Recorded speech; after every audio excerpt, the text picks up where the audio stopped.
अस्सलाम वालेकुम भाई, कैसे हैं आप लोग। आज जो टॉपिक है वो है एजुकेशन पे,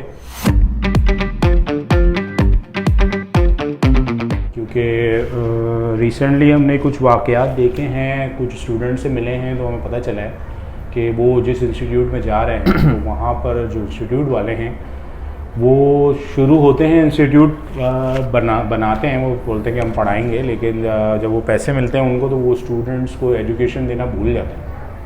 तो इसके लिए हम एक इंस्टीट्यूट में आए हैं यहाँ पर। वो कह रहे थे कि भाई हम जो हैं वो स्टूडेंट्स की एजुकेशन पे फोकस करते हैं, तो हमारे साथ मोहसिन हैं आज, और ये कह रहे हैं कि भाई मैं एजुकेशन पे ज़्यादा फोकस करता हूँ। हाँ भाई, कैसे हैं आप? अल्लाह का शुक्र। आप कैसे हैं? भाई बताओ, आप कैसे दूसरों से डिफरेंट हो? देखें, जब जो है वो मैंने अपना इंस्टीट्यूट स्टार्ट किया था तो सबसे पहले माइंड में यही चीज़ थी कि वो बच्चे जो हेजिटेशन में होते हैं कि भाई हम यहाँ पे ये पढ़ने जा रहे हैं, लेकिन हमें उस ऑडियंस के अंदर खड़े होकर टीचर से पूछने में इस चीज़ का प्रॉब्लम है, शर्म आती है, किसी को फियर, किसी को एंजाइटी के प्रॉब्लम्स होते हैं। तो दो इंस्टीट्यूट्स होते हैं ना, कोचिंग सिस्टम जो चल रहा है वो बच्चों की इस कैफियत को नोट नहीं करता है। वो बस फ़्लो के साथ जो सबके साथ चल रहे होते हैं वैसे ही उनके साथ फोकस कर जो है वो चल रहा होता है। मतलब उनके साथ फोकस नहीं होता कि ये बच्चे को ज़्यादा अटेंशन की नीड है या वो बच्चा जो है वो कर लेगा, उसको देखने दो। उन्हें कोई फ़र्क नहीं पड़ता। अगर उनके इंस्टीट्यूट में से जो है वो 70% बच्चा भी 90% ला रहा है तो बाकी को 30% को इग्नोर कर देते हैं, जो कि आगे जाके फेल होते हैं या तो परसेंटेज कम उठाते हैं। तो हमने फ़र्स्ट ऑफ ऑल आप ये बताओ कि आप ये जो क्लेम कर रहे हो, तो मतलब आप अपने बारे में बताएंगे क्यों आप सोचते हैं कि आप इस तरह का देखिए, मैं कर सकते हैं। हमारे यहाँ पे जो है वो ट्रेडिशन है कि गवर्नमेंट कॉलेजेस के अंदर पढ़ाया नहीं जाता, इसीलिए जो है वो बच्चा कोचिंग सेंटर्स की तरफ ज़्यादा जो है वो जाता है, वहाँ से अपनी जो है वो तैयारी करता है एग्ज़ाम्स के लिए। तो मैंने खुद भी एक्सपीरियंस किया हुआ है और मैंने वो खुद देख कर ही ये स्टार्ट किया था। स्टार्टअप जो मैंने अपने काम का लिया था वो ये लिया था कि मैं यहाँ पे जो हूँ वो कोचिंग सिस्टम तो चलेगा, लेकिन साथ ही साथ ये ट्यूशन सेंटर का मैंने नाम दिया हुआ है। इसको मैंने किसी कोचिंग सेंटर का नाम नहीं दिया। वो इसीलिए है कि हम इंडिविजुअल अटेंशन देते हैं बच्चे के ऊपर। हम देखते हैं कि बच्चे के साथ कोई प्रॉब्लम्स हैं। जब वो बच्चा एडमिशन के लिए आते हैं अपने पेरेंट्स के साथ, तो हम इसकी पूरी हिस्ट्री चेक करते हैं कि इसकी वीकनेस पॉइंट क्या है, इसकी जो है वो पढ़ने के अंदर या फिर इसका ध्यान ज़्यादा मोस्टली कौन सी चीज़ों के अंदर लगता है। कोई इश्यूज़ होते हैं, घर के प्रॉब्लम्स होते हैं, फेयर होते हैं, एंजाइटी होता है, तो हम उस पर भी काम कर रहे होते हैं। और उसके साथ हम जो है वो उसको लेकर चल रहे होते हैं, इसके अकेडमिक्स के भी साथ साथ, और इसकी काउंसलिंग सेशंस भी चल रहे होते हैं।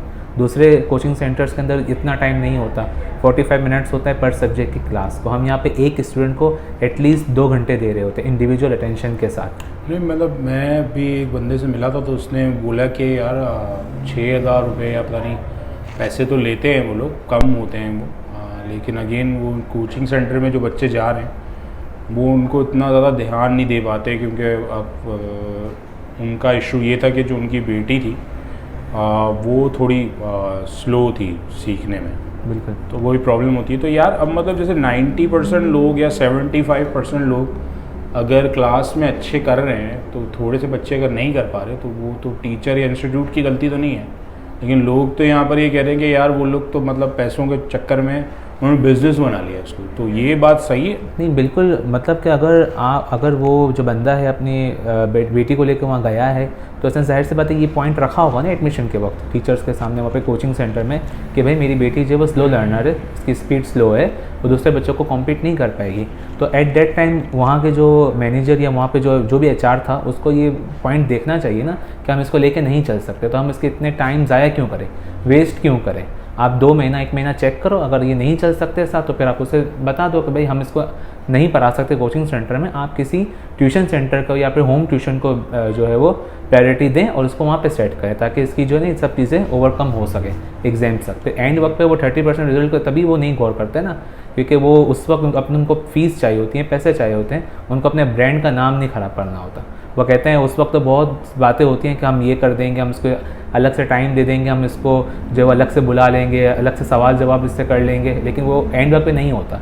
क्योंकि एंड वक्त पे जो है वो इतनी ज़्यादा जो है वो एग्ज़ाम्स का वक्त करीब होता है, बच्चे को वैसे प्रेशर होता है असाइनमेंट्स वगैरह का, तो टीचर अलग अलग नहीं देख सकता कि वो क्या कर रहा है, उसने क्या किया, वो सम अप कर रहा होता है एग्रीगेट के ऊपर, रिजल्ट के ऊपर। तो ये प्रॉब्लम तो होनी ही है। आप उस वक्त ये बात रखो ना कि भाई हमने आपको बात कही थी तो आपने उस वक्त हाँ क्यों कहा, एग्री क्यों कहा। तो वो तो कह देंगे ना, हाँ ही बोलेंगे वो तो। नहीं तो फिर आप रिजल्ट भी तो ना, पेरेंट्स का भी तो उसमें मैटर करता है ना, कि अगर 2 महीने में 3 महीने में, क्योंकि कोचिंग सेंटर्स का ये होता है कि मंथली टेस्ट होते हैं, वीकली टेस्ट होते हैं, फिर पेरेंट्स को बताया जाता है, मैसेजेस किए जाते हैं पेरेंट्स को कि आपके बच्चे का वीकली टेस्ट रिजल्ट ये है, या मंथली टेस्ट रिजल्ट या मिड टर्म में ये मार्क्स हैं। तो पेरेंट्स स्टेप्स लें ना कि भाई वहाँ पर जाकर पूछें कि इसके नंबर क्यों नहीं आ पा रहे हैं, ये मार्क्स क्यों नहीं गेन कर पा रही बच्ची हमारी या बच्चा हमारा, क्या ऐसी प्रॉब्लम है। तो फिर वहाँ पे जाकर डिस्कस करें, फाइट करें। वो एंड तक कुछ भी नहीं होता है, बस वो जैसे फ्लो में चल रहा होता है बच्चा, वो कर रहे होते हैं, और कोचिंग सेंटर्स वाले भी फ्लो में चल रहे होते हैं इनके साथ। तो मतलब यार इतने सारे बच्चे हैं, जो स्कूल है या कोचिंग है, स्कूल का जो स्कूल में हमने जब भेजा बच्चों को, तो या कॉलेज या यूनिवर्सिटी में भेजा, तो उसका सलूशन लोगों ने ये निकाला कि भाई वहाँ पर ज़्यादा पढ़ाई नहीं होती, तो आप जो वो कोचिंग सेंटर ज्वाइन करें ज़रूरी है, उसको भी पैसे दें और उसको भी पैसे दें। अब तुम कह रहे हो कि भाई अब कोचिंग सेंटर के भी मसले चल रहे हैं, तो अब मतलब इसका हल क्या है, जमात इस्लामी? कोचिंग सेंटर जो इन्होंने अपना एक नाम बना कर रखा हुआ है, मतलब जो ब्रांड्स हैं ना, ये मसले उनके साथ चल रहे होते हैं। अगर आप नॉर्मली जो हमारी नज़रों में नहीं आते, क्योंकि वो छुपे हुए हैं ना, अपने जोन से बाहर नहीं आए। जैसे अगर हम बात करें जो घर पे ट्यूशन्स चल रहे होते हैं, कुछ बच्चे तो ऐसे होते हैं जो अपने घर में, अपने मोहल्ले में जाकर पढ़ते हैं किसी से, तो वहाँ से भी 90% ला रहे होते हैं। तो वो भी एक टीचर ही है ना जो कि पढ़ा रहा है। तो फिर उसी टीचर को अगर आप खड़ा कर देते हो एक नाम वाले कोचिंग सेंटर के अंदर, जहाँ पे हर एक फैसिलिटी है, तो फिर उसको वहाँ पे क्या हो जाता है, उसको बेसिकली उसको कोई प्रॉब्लम नहीं है, वो पढ़ा वही रहा होता है, लेकिन वहाँ का सिस्टम चेंज है ना।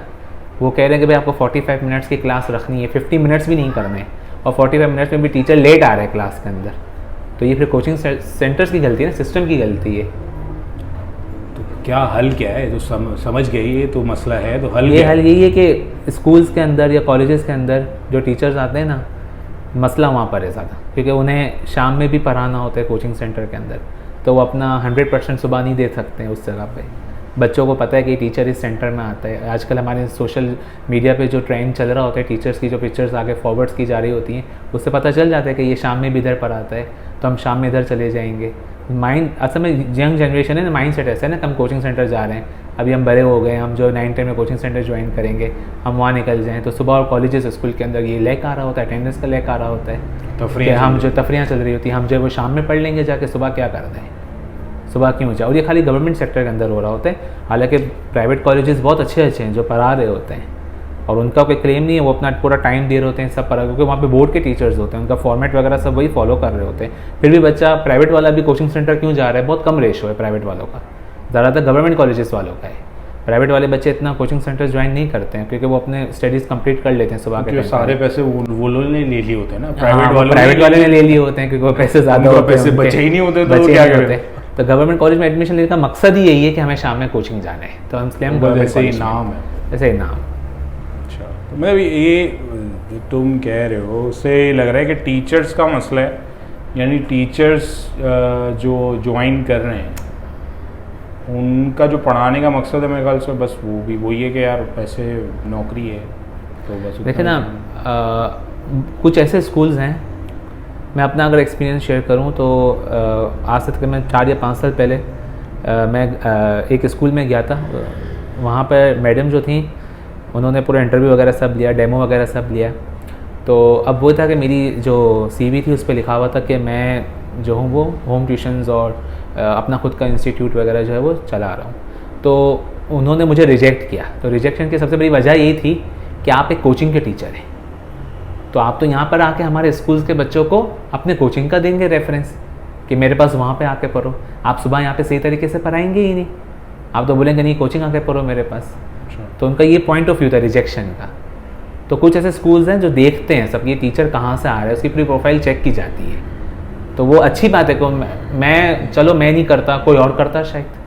हाँ, सब करते हैं, सब करते ही हैं। तो उनकी रिजेक्शन का पॉइंट ये था कि नहीं भाई आप तो हमारे बच्चों को अपनी तरफ घेर लेंगे, सब बच्चों को, तो हम स्कूल में क्या पढ़ेंगे, स्कूल का नाम खराब होगा, रिजल्ट नहीं आएगा मिड टर्म का, प्रीमियम का, लेकिन 9-10 के बच्चे नहीं हो देते।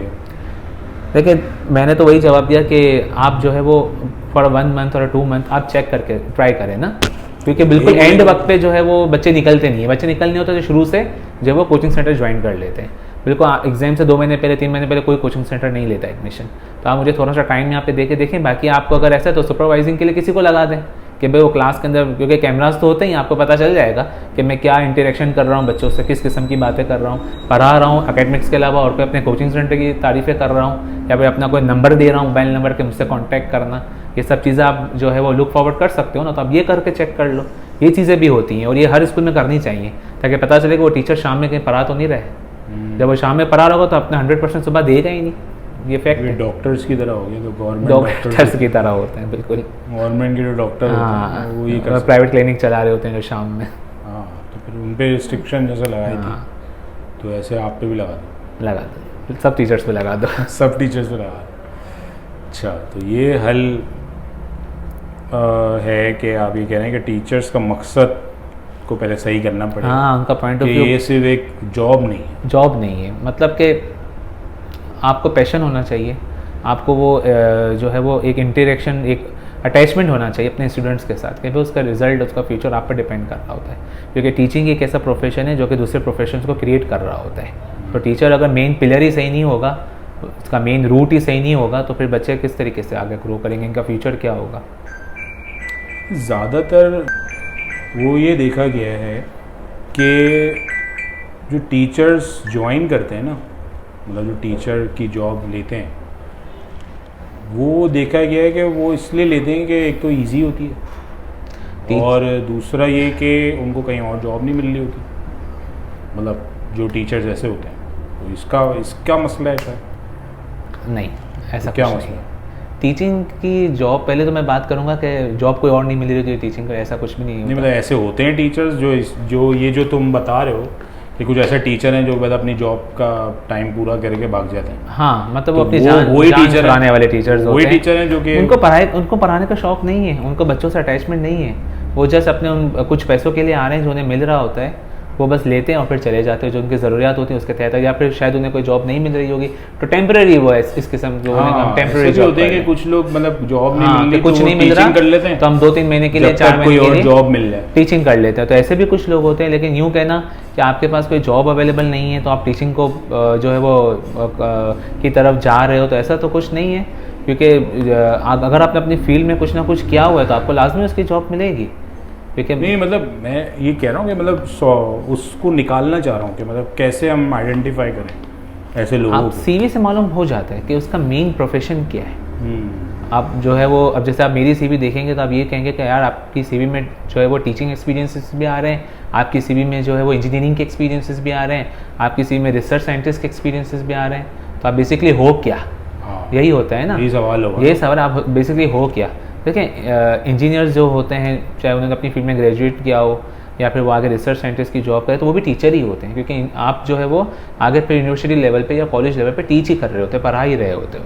अब जैसे मैंने अपनी फील्ड में ग्रेजुएशन किया, फिर उसके बाद मुझे जॉब मिली, हालांकि मैं बहुत अच्छे ओ लेवल्स के स्कूल में पढ़ा रहा था, मैथ्स का टीचर था, लेकिन मुझे जैसे ही जॉब ऑफर हुई ग्रेजुएशन की अपनी फील्ड की, इंजीनियरिंग की, तो मैंने वो लीव किया, छोड़ा, क्योंकि मैंने कहा मेरी फील्ड है ये, मुझे इसका एक्सपीरियंस लेना ज़रूरी है, क्योंकि आगे जाकर अगर मैं किसी यूनिवर्सिटी या कॉलेज में जाता हूँ तो मेरी फील्ड का एक्सपीरियंस मांगेंगे। लेकिन मैंने वहाँ पे एक्सपीरियंस लिया, लेकिन मेरा जो पैशन, मेरा जो शौक था वो टीचिंग की साइड पे ही था। तो जस्ट मैंने पैशनेट जो लोग हैं ना, मेरे ख्याल से जब वो आएंगे, पैशनेट, इसके लिए पैशनेट होना ज़रूरी है, तो ये सब चीज़ें सही हो। टीचिंग जॉब को आसान नहीं कहा जाता कि कुछ नहीं मिल रहा तो टीचिंग कर लो जाके। ये बहुत मगर लोग ऐसे करते हैं, लोग सोचते हैं, तो फिर उनका ये हाल होता है कि वो जान छुड़ा रहे होते हैं। हाँ, जैसे तुमने बोला कि भाई टेम्परेरी, हाँ, वो अपनी जान छुड़ा रहे होते हैं, कोई और जॉब नहीं मिल रही। वरना बच्चों से इंटरेक्ट करना और जो है ना, इतना पेशेंस का काम है, सब्र का काम है, आपको समझाना। आप किसी को कन्विंस कर रहे हो कि भाई मैं ठीक बोल रहा हूँ, मेरी बात को समझो, ऐसे थोड़ी कर सकते हैं। अगर मैं आपको बोलूँ तो आप इतनी जल्दी थोड़ी कन्विंस हो गए। तो बच्चों को कन्विंस करना पड़ता है कि भाई हम जो कह रहे हैं वो सच कह रहे हैं, ऐसा होता है। क्योंकि फिजिक्स और केमिस्ट्री इन चीज़ों को उठा के देख लें, हमारे पास कोई एक्सपेरिमेंटल सेटअप्स नहीं बने होते इंस्टीट्यूट्स में, वरना अगर वो हम बनाएं तो फीसिस और हाई हो जाए, फिर वहाँ पे भी मसला आता है पेरेंट्स को कि इतनी फ़ीस हम कैसे पे करें। वरना हर एक चीज़ को एक्सपेरिमेंटल सेटअप्स के ज़रिए बताया जाता है, समझाया जाता है। अगर हम फॉरेन कंट्रीज़ को देखें, इवन यहाँ तक कि हम अपनी नेबरिंग कंट्रीज़ को भी देख लें, अगर मैं इंडिया की बात करूँ तो वहाँ पे भी अगर क्लासरूम को देखोगे तो आधा पार्ट उसका लैब होता है, देन उसकी क्लास स्टार्ट होती है। वो टीचर जो लॉ बता रहा होता है उसको एक्सपेरिमेंट करके बताता है, फिर वो बच्चे यस कहते हैं। हम यहाँ पे सिंपली अपने वर्ड्स बता रहे होते हैं, कोई एक्शन नहीं है। ज़्यादा हमने बोर्ड पे डायग्राम ड्रॉ कर ली, बता दिया, एरोज बना दिए, फ्लो चार्ट्स बना दिए, तो ये कन्विंस करना, इसके माइंड में बिठाना बहुत मुश्किल है। उसमें से भी फिर 10 में से अगर 2 बच्चे नहीं समझ पा रहे तो वहाँ पे भी चेक करो भाई कि वो क्यों नहीं समझ पा रहे। अगर 8 समझ रहे तो 2 में क्या प्रॉब्लम है, तुम्हारे में प्रॉब्लम है या उनमें प्रॉब्लम है। फिर उनसे बात करो, उनकी काउंसलिंग करो, ये सब चीज़ें बहुत ज़रूरी होती हैं इसके अंदर। ये पैशनेट बंदा ही कर सकते हैं और ये टेम्पररी बंदे नहीं कर सकते। आप देखो जून जुलाई को ऑफ आता है, समर वेकेशंस आते हैं, जो यूनिवर्सिटी वाले स्टूडेंट्स होते हैं या जो घर के अंदर जो बच्चियाँ होती हैं, तो अम्मी कहती है ना कुछ नहीं करी बेटा तो ट्यूशन के पर्चे बांट लो, 1 से लेके 8 तक की पढ़ा दो बच्चे, 2, 3, 4 के बच्चे पढ़ा दो, प्राइमरी मॉन्टेसरी के बच्चे पढ़ा दो। तो वो तो अरे मैं ये कहता हूँ कि प्राइमरी प्री मॉन्टेसरी नर्सरी के बच्चों की तो बेस है यार। आप उसको ABCD अलिफ बे किसी ऐसे हाथ में दे रहे हो जो एक बरसाती मेंढक है जो किसी मौसम में निकला है फिर भाग जाएगा, बकरा की तरह। हाँ, तो आप क्या करोगे फिर उसको। अच्छा, तो अब तुम अपने इंस्टीट्यूट का थोड़ा सा बताओगे, यहाँ क्या क्या पढ़ाते हैं लोग को, किस तरह? देखिए मेरा जो इंस्टीट्यूट है वो मैंने 2019 में स्टार्ट किया था और फिर सडनली उसके बाद कोविड वगैरह के चक्कर हो गए थे, तो जो है वो तकरीबन 1 साल तो ऑफ ही था। फिर इसके बाद हमने वापस से कंटिन्यू किया। मैं अकेला नहीं हूँ, इसमें मेरी पूरी टीम शामिल है। कुछ मैंने जो है वो ऐसे बंदों को सेलेक्ट किया हुआ है कि जो कि अभी अपनी स्टडीज़ के आखिरी सेमिस्टर्स वगैरह में हैं, यूनिवर्सिटी के स्टूडेंट्स हैं जो अपने आखिरी उसके अंदर हैं, और जो है वो कुछ ऐसे हैं कि जो जिनको शौक़ है पढ़ाने का। तो हम यहाँ पे क्लास जो है वो प्राइमरी को भी डील कर रहे होते हैं, मतलब कि क्लास मॉन्टेसरी से लेके क्लास 8 तक के बच्चे भी होते हैं, उसका हमारे पास एक अलग सेटअप, एक अलग रूम है। क्लास 9 से लेके इंटरमीडिएट के स्टूडेंट्स भी होते हैं, उसमें आप जो है वो फेडरल बोर्ड ले लो, O लेवल बोर्ड ले लो, बलूचिस्तान बोर्ड के बच्चे कुछ आते हैं हमारे पास ऑनलाइन पढ़ने के लिए, और इसके अलावा हमारा कराची बोर्ड, सिंध बोर्ड के बच्चे होते हैं। तो उनको हम जो है वो एक फुली एक इन्वायरमेंट दे रहे होते हैं। लाइक दोबारा से कहूँगा, कोचिंग सेंटर वाला एनवायरनमेंट थोड़ा कम होता है क्योंकि उसमें ये होता है कि अक्सर कुछ बच्चे शुरू में स्टार्ट कर लेते हैं सेशन के साथ ही पढ़ाई, कुछ बच्चे 3-4 महीने का गैप लेके फिर स्टार्ट करते हैं। तो सबको एक साथ लेके चलना, तो उनका भी लॉस ना हो और जो बाद में उनका भी लॉस ना, इसलिए हम अलग अलग इंडिविजुअल ग्रुप्स में स्टडी कर रहे होते हैं। उनको ग्रुप्स में लेके चले रहे होते हैं। जैसे 4 बच्चों की ज्वाइनिंग आ गई तो उन 4 बच्चों को हम लेके चलते हैं, फिर बाकी बाद में आ रहे हैं तो उनको बाद में हम लेके चल रहे होते हैं। तो इस तरह कुछ स्पेशलिस्ट इंग्लिश के टीचर्स हैं मेरे पास, कुछ बायोलॉजी के हैं, कुछ अकाउंटिंग के हैं। मैं खुद पर्सनली फिजिक्स केमिस्ट्री को डील कर रहा होता हूँ, मैथ्स को डील कर रहा होता हूँ। तो इस तरीके से हम यहाँ पे पढ़ा रहे होते हैं। वो आपको ज्वाइन करने के लिए, आपकी और डिटेल देखने के लिए फिर आपकी वेबसाइट है? वेबसाइट हमारी अभी इस वक्त तो रनिंग कंडीशन में नहीं है, लेकिन हमारे सोशल मीडिया अकाउंट्स हैं। फेसबुक पे हमारा पेज है, इंस्टाग्राम पर है, और ख़ुद यहाँ पे विजिट भी कर सकते हैं कोचिंग सेंटर में। मैं यहाँ पे मौजूद होता हूँ फ्रॉम 2 till 7, तो उस दौरान आप आके विजिट भी कर सकते हैं, सर्वे कर सकते हैं किस किस्म का एनवायरनमेंट है, क्या है। चलें, सही है। तो मैं जो है वो इनके लिंक्स शेयर कर दूँगा डिस्क्रिप्शन में। तो ये कुछ एक डिसेंट इंस्टीट्यूट लग रहा है मुझे, जो कि इस प्रॉब्लम को सॉल्व करने की कोशिश कर रहा है। देखते हैं आगे क्या होता है। जब तक के लिए अल्लाह हाफ़िज़।